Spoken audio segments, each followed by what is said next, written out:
Use করব, আগেরটা তো কেভিএল ইউজ করেছিলাম, আমরা এখানে কেসিএল কনসেপ্টটা ইউজ করি, কি বলো?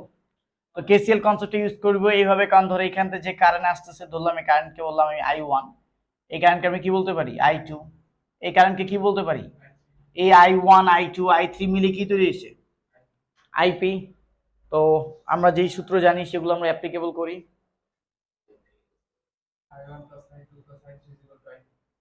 এটা লগটা কি, দেখো লগটা দেখো তো। হ্যাঁ, আমরা ওইটাকে প্যারালাল দেখে এটাকে আইপি দ্বারা হচ্ছে মানে ডিটারমাইন করছি আর কি। তাহলে আমরা এখানে কিছু লুপ দিয়ে মানে হচ্ছে লুপ নামকরণ করে দিচ্ছি আর কি। লুপ তো আমাদের নামকরণ করতেই হবে। লুপ, এটাকে এ, এটাকে বি, এটাকে সি বললাম, এই পয়েন্টকে আমি পি, এই পয়েন্টকে কিউ বললাম। ভালো কথা। তো এখন আমি যদি তোমার loop P Q A P নিই, আমি যে এখন loop P Q A P নিই,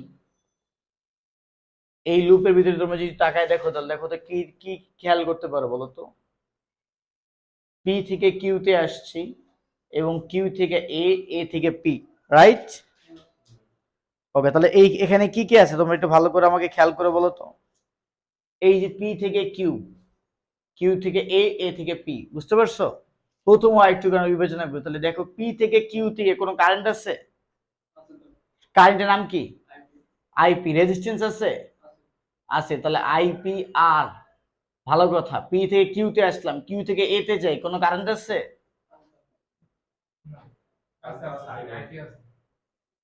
এখানে আইপি আছে, এখানে কোনো রেজিস্ট্যান্সই নেই, তাহলে কারেন্টই নেই। কারেন্ট আমার কি আছে ওটা পরে হিসাব, রেজিস্ট্যান্স নেই, তাহলে গুণফল কত হবে? 0। ওকে, এখানে এইখানে বিবেচনা করি, এখানে I1 আছে, কি আছে এখানে? I1। রেজিস্ট্যান্স কত আছে? R1। তাহলে I1 আর R1 লেখো, ভালো কথা। আর কোনো কারেন্ট আর রেজিস্ট্যান্স নাই। আইপি হচ্ছে পি থেকে কিউ পর্যন্ত, এই পর্যন্ত, এখানে এসে 0 হয়ে যাবে। তো এখন সমান সমান আমাদের এখানে টোটাল এখানে ব্যাটারি আছে কয়টা? এই এই এই সার্কিটে, এই লুপে পি কিউ এপি তে, পি কিউ এপি তে, পি কিউ এপি লুপে পি থেকে কিউ, কিউ থেকে এ, এ থেকে পি, একটাই আছে E1। ভুলভাল বলা যাবে না বাবা, E1। পি থেকে কিউ এভাবে রোটেট করছো তো, পি থেকে কিউ, কিউ থেকে এ, এ থেকে পি, তোমাকে এই প্যাটার্নটা তো ওভাবে ফলো করতে হবে। তাহলে এইটাকে আমরা লিখতে পারি? না না, ওভাবে ওভাবে করলে কিভাবে মিলে তোমার? তুমি আসবে এইভাবে, তুমি ডিরেকশন কোন দিকে দেখাইছো, এইভাবে দেখাইছো না? এভাবে তুমি ডিরেকশন মেনটেন করছো না? তুমি আবার নতুন করে কি চেঞ্জ করবে নাকি? এখন তুমি দেখো, এখন তুমি ধরো এখান থেকে লিখতে পারো, এখন এখান থেকে তুমি I1 এর মান বের করতে পারো। I1 ইজ ইকুয়াল টু কি লিখতে পারো বলো তো আমাকে? I1 প্লাস I1 ইজ তুমি যদি এটাকে ইউ ক্যান I1 দ্বারা এটাকে যদি সবাইকে যদি তুমি এখন এটাকে সবাইকে যদি R1 দ্বারা ভাগ করো, কি দ্বারা ভাগ করো? R1 দ্বারা ভাগ করো, তাহলে I1 প্লাস IPR ডিভাইডেড কি লিখতে পারো বলতো? R1 সমান সমান E1 বাই R1 লিখতে পারো? এটাকে 1 নম্বর ইকুয়েশন দাও। আমরা এটা পেলাম আর কি, R1 দ্বারা। আমরা দেখি ভাগ দিছি কেন, কিছুক্ষণ পরে এই উত্তর পেয়ে যাবা, আগে লিখে রাখো। এবার লুপ পি কিউ বিপি লেখো। এবার এই লুপ নি, লুপ পি কিউ বিপি। তো এই লুপে আমরা আমাদের হচ্ছে এই লুপটা যদি একটু ভালো করে খেয়াল করে দেখি, তো এখানে কে কে আছে বাচ্চা বলো তো? আইপিআর, তোমরা বলবো আমাকে এই পি কিউতে আইপিআর, পি থেকে কিউ চলে আসছে এবং কিউ থেকে হচ্ছে বি, বি থেকে P, I2 R2, right? I2 R2 সমান সমান হবে কত আমাদের বলতো? আমাদের E2। ঠিক সিমিলারলি ভাবে I2 প্লাস কত হবে বাচ্চারা বলতো?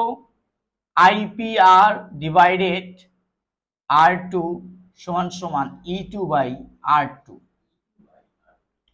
ঠিক সিমিলারলি একই ভাবে যদি তুমি নাও loop loop P Q CP P Q CP, এই লুপ যদি বিবেচনা করো তাহলে তুমি লিখতে পারো আইপিআর, হ্যাঁ এটাকে দিব 2 নম্বর সমীকরণ, এটাকে দিব আইপিআর প্লাস I3R3 সমান সমান E3। Similarly you can write, এখানে তুমি লিখতে পারো I3 plus IPR divided R3 সমান সমান E3 বাই R3, এটাকে দিতে পারো ইকুয়েশন 3।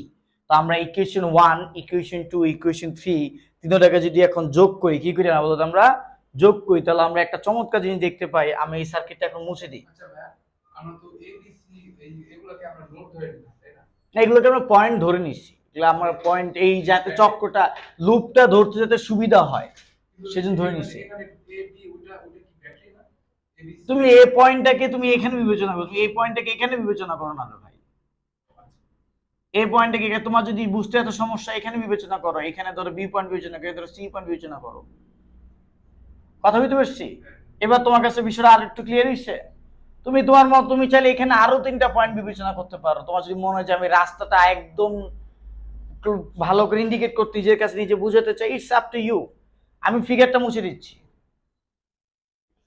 আমি এখন ইকুয়েশন 1, 2 and 3 যোগ করব।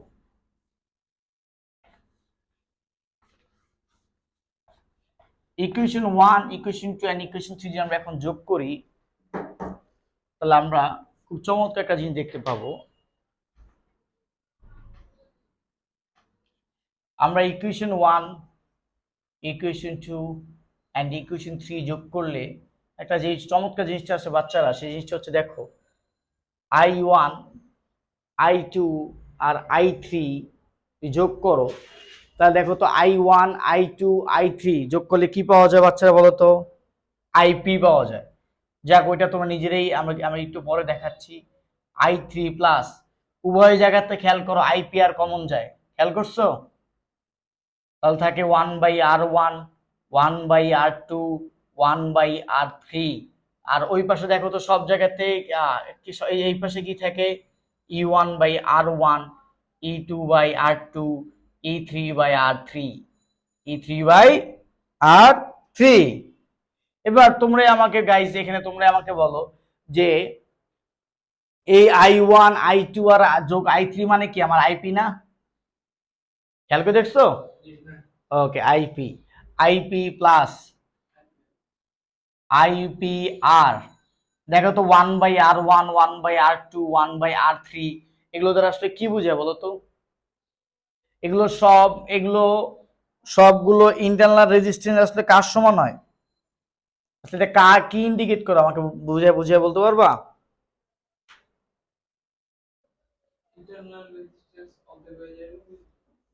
আমি যদি এখন এখান থেকে IP কমন নিই, IP কমন যায় না? IP লিখা ধরো IP plus IPR 1/R1, 1/R2, 1/R2 plus 1/R3 is equal two, এখানে যা থাকে তাই লেখো E1/R1, E2/R2 প্লাস E3/R3। বাচ্চারা এবার তোমরা আমাকে বলো এই দুইটার ভিতরে কি কমন যায়? IP কমন যায়। IP কমন গেলে দেখো তো আলটিমেটলি এটা রাশিটা কেমন থাকে? 1 প্লাস থাকে না? কথা বললাম 1 প্লাস থাকে। 1 plus R, 1/R1, 1/R2, 1/R3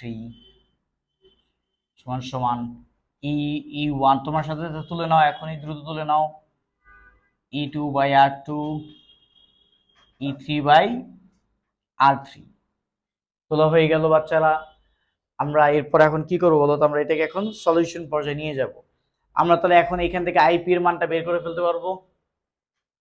বলবা কি এখন IP এর সাথে এই শকটাকে পাশে নিয়ে ভাগ দিলি তো পেয়ে যাব? কথা বলে না, রাইট? আমরা এখন ওই কাজটাই করব।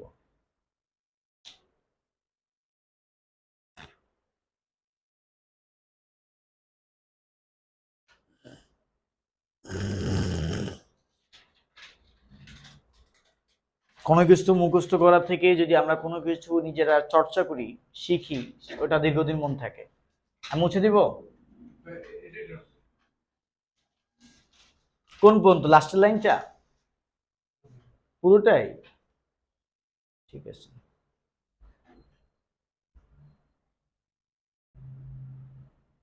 আমি সাইডটা পরিষ্কার করি।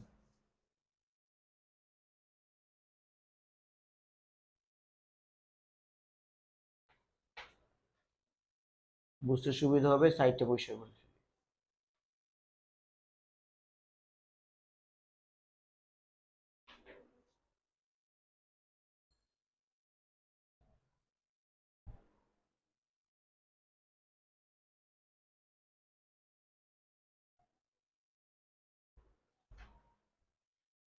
এখন আমরা এখান থেকে ধরো আইপি বের করতে পারি। আইপি সমান সমান এই পুরো নিচে এই জিনিসটা ভাগ চলে যাবে, E1/R1, E2/R2, E3/R3 divided by 1 plus R1/R1, 1/R2, 1/R3। এই পর্যন্ত কারো কোনো সমস্যা আছে? ওকে, পুরো তো বানে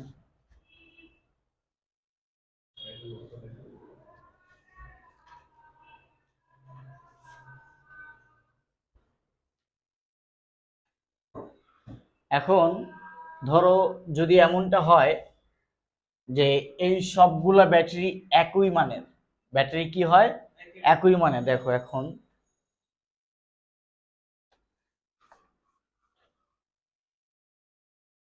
যদি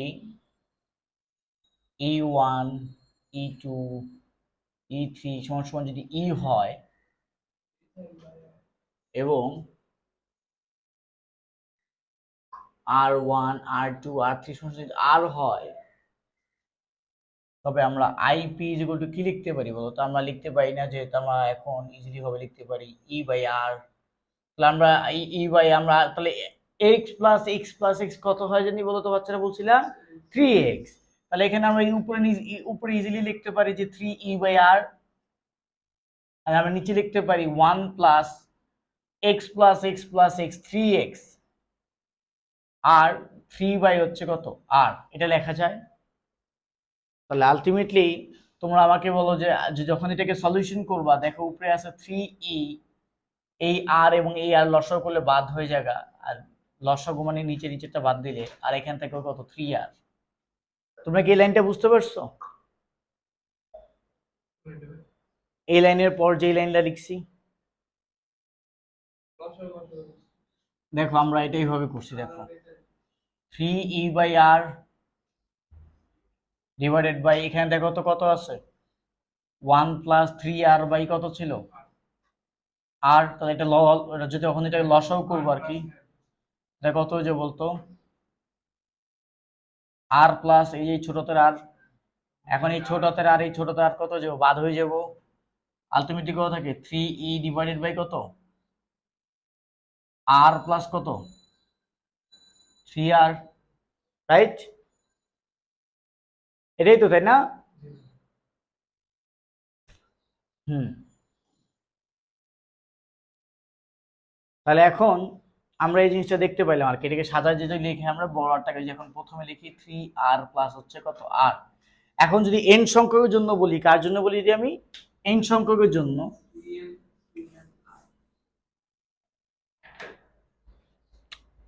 অতএব n সংখ্যকের জন্য আইপি কত হয় বলতো আমাদের? n, এটাকে m সংখ্যক বলি, আগেরটা n সংখ্যক বলছি, এটা বলি m সংখ্যক। দুটাকে একই রকম না দেখি ডিফারেন্ট করে লিখি, তাহলে তোমাদের মনে এমন থাকবে m e ডিভাইড বাই কত m r প্লাস কত r।